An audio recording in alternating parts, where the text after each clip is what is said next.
Hi friends, ఈరోజు నేను మీకు చూపించబోయే వీడియో చాలా ఇంట్రెస్టింగ్గా ఉంటుంది.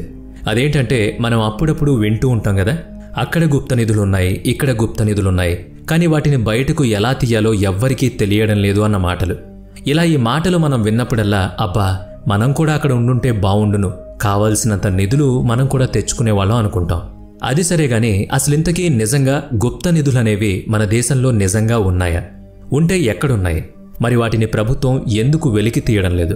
ఈ వీడియో మొత్తం చూడండి, ఈ ప్రశ్నలన్నిటికీ సమాధానం మీకే దొరుకుతుంది.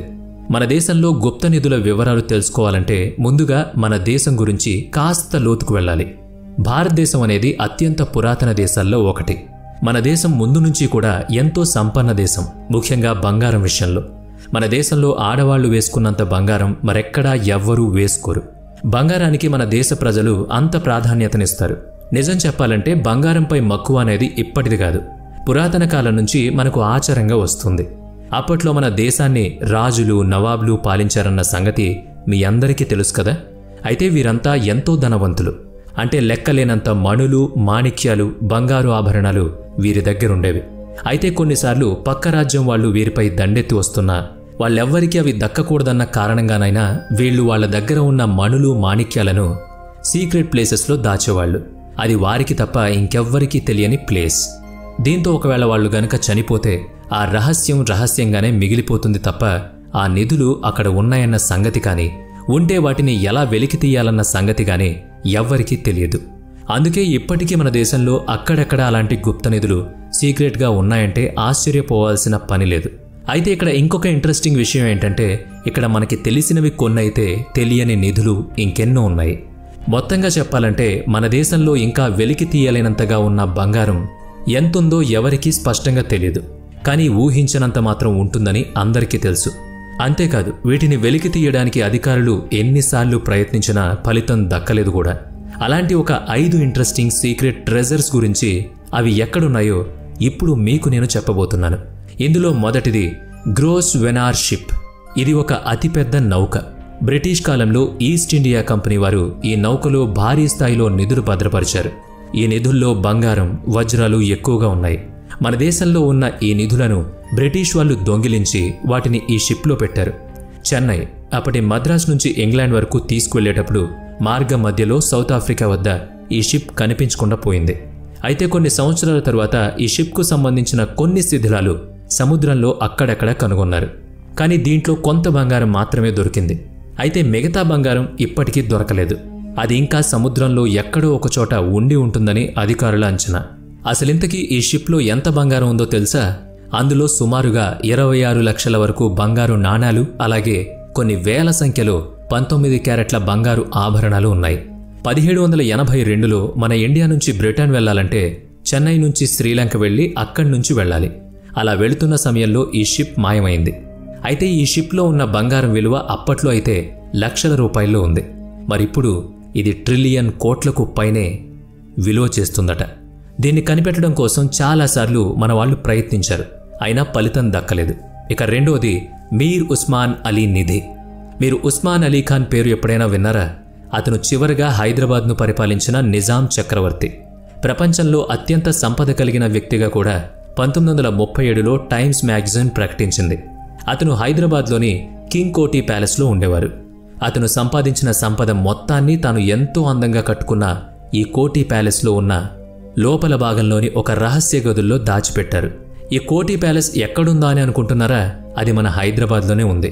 ఉస్మాన్ అలీ ఖాన్కు బంగారు ఆభరణాలంటే చాలా ఇష్టం. అందుకే ఎక్కడ అవి కనిపించినా తీసుకొచ్చి ఈ కోటి ప్యాలెస్లో పెట్టేవారట. ఇంకా ఈ సీక్రెట్ రూమ్లో ఏమున్నాయంటే వజ్ర వైడూర్యాలు పొదిగిన బంగారపు ఆభరణాలు, వజ్రాలు, బంగారు నాణాలు, బంగారపు కడ్డీలు ఉన్నాయి. ఉస్మాన్ అలీ చనిపోయాక ఈ సంపద ఏమైందో ఎవ్వరికీ తెలీదు. ఇతను కోటి ప్యాలెస్లో ఎక్కువ కాలం గడిపిన కారణంగా ఆ నిధి అక్కడే ఉంటుందని అందరూ భావిస్తారు. ఇప్పుడు దాని విలువ దాదాపు $33 బిలియన్ ఉండొచ్చు. అంటే మన రూపాయల్లో 3 లక్షల కోట్లన్నమాట. ఆ డబ్బంతా మన దేశంలో ఉన్న లేని వాళ్ళందరికీ పంచిపెట్టి చూస్తే మన దేశంలో పేదవాళ్ళనేవాళ్లే ఉండరు. ఇక మూడోది అనంత పద్మనాభ స్వామి ఆలయ నిధి. కొన్నేళ్ల క్రితం గుప్త నిధుల విషయంలో కేరళలోని అనంత పద్మనాభ స్వామి ఆలయం చాలా హాట్ టాపిక్ అయింది. తిరువనంతపురంలో ఈ ఆలయం ఉంది. ఈ టెంపుల్లోని భూగర్భంలో వరుసగా 6 నేలమాళిగలున్నాయి. వీటిలో 2 గదులను కొన్ని వందల సంవత్సరాల నుంచి తెరవలేదు. 2011లో ఒక గదిని తెరిచారు. అందులో కనిపించిన నిధిని చూసి ప్రపంచం మొత్తం ఆశ్చర్యపోయింది. ఆ గదిలో దాదాపు 1,40,000 కోట్ల రూపాయలు విలువ చేసే బంగారపు నిధి దొరికింది. ఇంకా ఏమేమి ఉన్నాయన్నది మీకు క్లియర్గా చెప్పాలంటే వజ్రాలు 20 బంగారపు పెద్ద గజ్జలు, 340 వరకు చిన్న జగ్గులు, బంగారపు పెన్నులు, 30 వరకు వెండి దీపాలు, బంగారపు శివుడి విగ్రహాలు, ఇంకా ఇతర బంగారు ఆభరణాలు అందులో దొరికాయి. అవే కాదు, తీస్తున్న కొద్దీ ఇంకా బంగారపు కంకణాలు, ఉంగరాలు ఆ గదిలో దొరుకుతూనే ఉన్నాయట. ఇక 6వ గదిని మాత్రం అధికారులు తెరవలేదు. అయితే ఈ గదిలో కొన్ని కోట్ల రూపాయలు విలువ చేసే రెట్టింపు నిధులు ఉంటాయని వారు భావిస్తున్నారు. అయినా ఆ గదిని తెరవడానికి సిద్ధంగా లేరు. ఎందుకంటే ఆ గదికి నాగబంధం వేస్తుంది. అది తెరిస్తే మాత్రం వినాశనమే. అందుకే ఆ గదిని ఎవ్వరూ తెరవలేకపోతున్నారు. ఇక 4వది బింబిసార నిధి. బింబిసారుడు తన నిధిని పూణేకి దగ్గరలో ఎక్కడో దాచాడని ప్రజలు నమ్ముతారు. ఆ నిధిని కొట్టేయాలని చాలామంది ఇంగ్లీష్ వాళ్ళు ప్రయత్నించారు. కానీ వాళ్ళెవ్వరికీ ఆ నిధి దొరకలేదు. అయితే ఆ నిధి ఎక్కడుందో చెప్పే ఒక ఫలకం బింబిసారుడు జీవించిన ప్రాంతంలో దొరికింది. కానీ అది ఏదో తెలియని భాషలో ఉన్నందున ఇప్పటి వరకు ఆ ఫలకాన్ని ఎవరూ అర్థం చేసుకోలేకపోయారు. అది ఎప్పుడు అర్థమవుతుందో అప్పుడు ఆ నిధి మనకు దొరుకుతుంది. ఇక 5వది నదీషా నిధి. నదీషా అనే పర్షియన్ రాజు మన దేశానికి 1739లో వచ్చి యుద్ధం చేశాడు. ఆ యుద్ధంలో అతను అనేక మందిని చంపడమే కాదు, టన్నుల కొద్దీ బంగారాన్ని, వజ్రాలను తీసుకువెళ్ళిపోయాడు.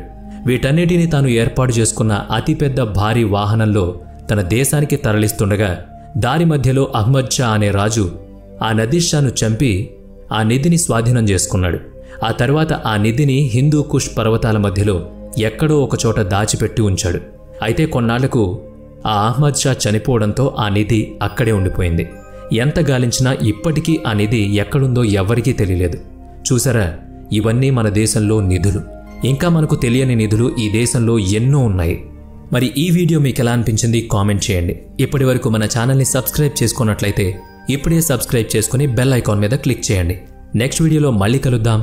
Thanks for watching.